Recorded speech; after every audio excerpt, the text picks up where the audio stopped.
Watch these number carefully. Can you add this? If not, keep continue till end with me. Hello, I am संतोष. स्वागत है आपका मेरे channel पे।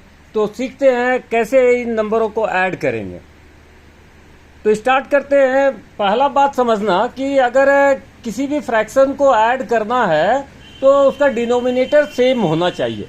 अगर denominator same नहीं है तो उसको ऐड नहीं कर सकते, किसी भी हालत में ऐड नहीं कर सकते हैं। तो एनी हाउ दोनों का डिनोमिनेटर सेम करना पड़ेगा। तो यहाँ पर ये सोचना पड़ता है कि भाई अगर यहाँ पर 5 है और यहाँ पर 8 है तो दोनों को सेम नंबर बनाना है, यानी हमें दोनों का टेबल में ऐसा नंबर ढूंढते हैं जो कॉमन मिल जाए। जैसे 8 के टेबल में अगर 40 मिलता है तो 5 के टेबल में भी 40 मिलता है, यानी दोनों के टेबल में कॉमन 40 है।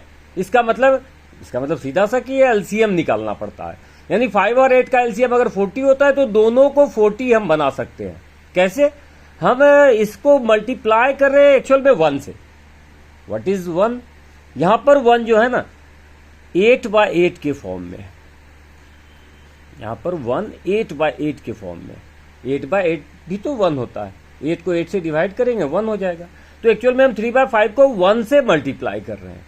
ये 8/8 1 है। और हम लोग सीख चुके हैं कि किसी भी नंबर को अगर हम 1 से मल्टीप्लाई करें तो उसके आइडेंटिटी पर कोई फर्क नहीं पड़ता, यानी वो नंबर वैसा ही रहता है। सोच के देखो, 5 multiply by 1 5, -3 multiply by 1 -3, 3/8 multiply by 1 3/8। तो किसी भी नंबर को 1 से मल्टीप्लाई करते हैं तो उसका आइडेंटिटी चेंज नहीं होता है। हम कह सकते हैं कि अभी भी ये 3/5 है, अब प्लस करना है। 7/8 हम कहते हैं कि डिनोमिनेटर सेम होना चाहिए, तो इसको भी 5 से मल्टीप्लाई कर देते हैं। ऐसा करने से क्या होगा, 8 5 जब 40, लेकिन हम एक्चुअल में 1 से मल्टीप्लाई कर रहे हैं। 5/5 1 होता है, फिर से रिपीट कर रहे हैं। तो हम दोनों को 1 टाइम किए, दैट मीन्स आइडेंटिटी चेंज नहीं किए, बट यहां पर क्या देखते हैं, डिनोमिनेटर सेम कर लिए। यही मेन पर्पस था इसको करने का।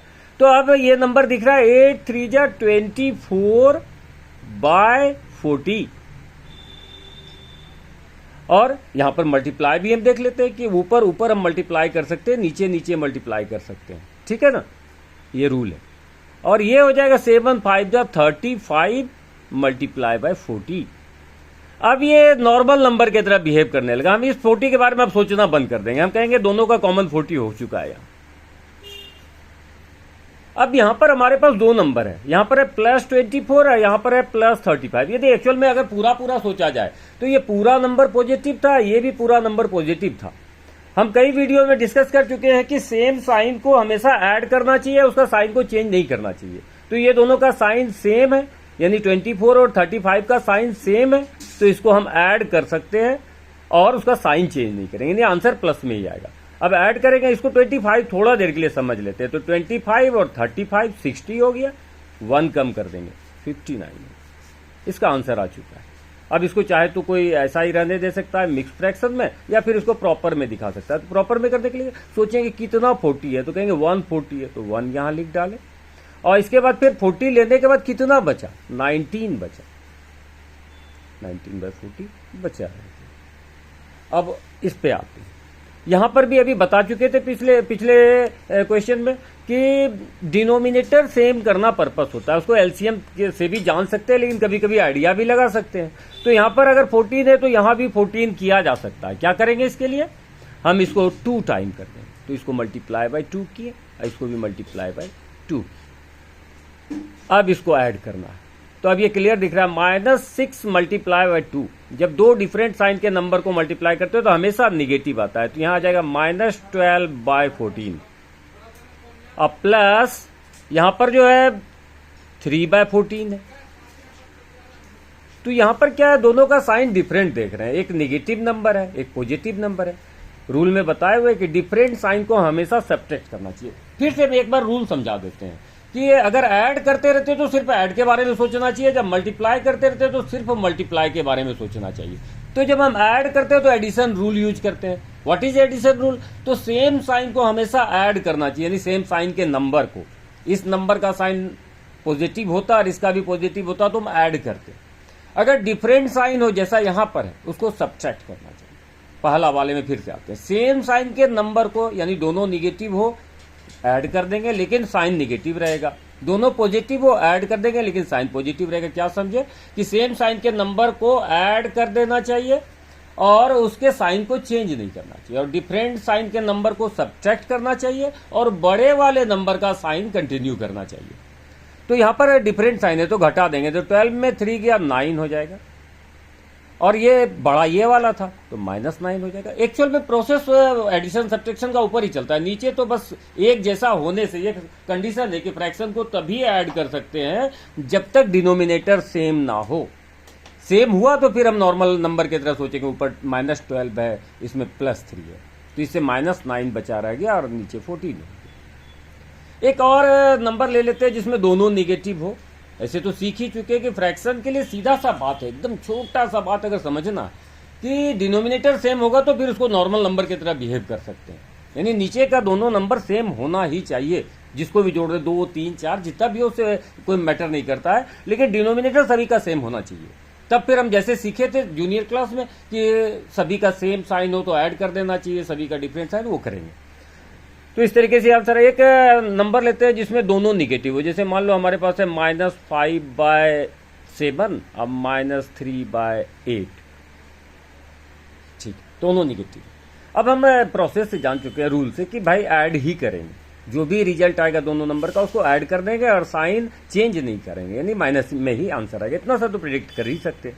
उसके बाद आते हैं दोनों को सेम करने के लिए, तो इसको मल्टीप्लाई बाय 8 कर देना चाहिए। 8/8 1 होता है, 1 टाइम कर रहे हैं, वैल्यू में कोई चेंज नहीं होगा। इसको मल्टीप्लाई बाय 7 टाइम कर दिए, अब 7 8 जाए और 8 7 जाए, आ गया दोनों में सेम नंबर। तो अब हम इसको दोनों को सेम कॉमन करके लिख सकते हैं कि 8 7 जाए 56 हो गया मेरे पास, नीचे दोनों के लिए कॉमन 56। अब ऊपर देखते हैं यहाँ पर क्या है। यहाँ पर 8 5 जा 40 -40 हो गया, और यहाँ पर 7 3 जा 21 -21 हो गया। यहाँ पर मल्टीप्लिकेशन का रूल कहता है कि डिफरेंट साइन हमेशा निगेटिव देता है, सेम साइन हमेशा पॉजिटिव देता है। डिफरेंट साइन हमेशा, जैसे मान लीजिए कि इस नंबर का साइन निगेटिव है, इस नंबर का साइन पॉजिटिव है, डिफरेंट साइन है तो हमेशा निगेटिव में आएगा। अगर दोनों सेम रहता है, जैसे लगता है -5 × -3, तो इसमें हमेशा आंसर पॉजिटिव में आता है, 5 3 जा 15 प्लस में। तो मल्टीप्लिकेशन का रूल को कभी भी एडिशन के रूल से मिक्स मत करो, ठीक है। और हम एक वीडियो भी बनाए हुए मल्टीप्लिकेशन और एडिशन रूल का अलग से, ठीक है, इसमें भी उसको हम समझा रहे हैं, तो रिपीट नहीं करना चाहते हैं। तो अगर कोई इसको और डिटेल में समझना चाहता है तो ढूंढ के सर्च करके देख सकता है। तो यहाँ पर सेम साइन है, हम ऐड करेंगे, सेम साइन हमेशा ऐड करना चाहिए, उसका साइन नेवर चेंज। 40 20 61, 60 और 1 था तो 61 हो गया, अब बाय 56। अब यहां पर भी हम चाहे तो मिक्स फ्रैक्शन में बदल सकते हैं, तो ये नंबर तो निगेटिव है, निगेटिव ही रहेगा, इसका तो सोचना ही नहीं। बस उसको नंबर को हमको प्रॉपर वाला पार्ट और इंटीजर वाला पार्ट अलग अलग करना है। तो इसमें सोचना है कि 61 के अंदर कितना 56 है, एक ही 56 निकल सकता है। अगर हम इसमें से 56 निकाल लेंगे तो 5 बच जाएगा, तो 5/56 बचा रह गया। तो माइनस में 1/5/56 इसका आंसर होगा, ठीक है। 56 1 जा 56 और 5 61 और 5 फिर से 56 हो गया। तो इस तरीके से हम सीखें कि यहाँ पर सिंपल सा इस वीडियो को बनाने का एक ही मकसद था कि ये बात समझ में आ जाए कि अगर हम फ्रैक्शन को जोड़ना चाहते हैं तो उसका डिनोमिनेटर एनी हाउ सेम होना ही चाहिए, और उसके लिए हम लोग इक्विवेलेंट फ्रैक्शन का सहारा लेते हैं। भाई सीखे हुए इक्विवेलेंट फ्रैक्शन क्या होता है, तो हम ऊपर नीचे डिनोमिनेटर और न्यूमिनेटर को सेम नंबर से मल्टीप्लाई कर सकते हैं। ऐसा करने से उसके आइडेंटिटी पे इसलिए चेंज नहीं होता है क्योंकि वो 1 टाइम होता है, ठीक है। अगर वीडियो अच्छा लगा हो तो लाइक और सब्सक्राइब कीजिए। Thank you.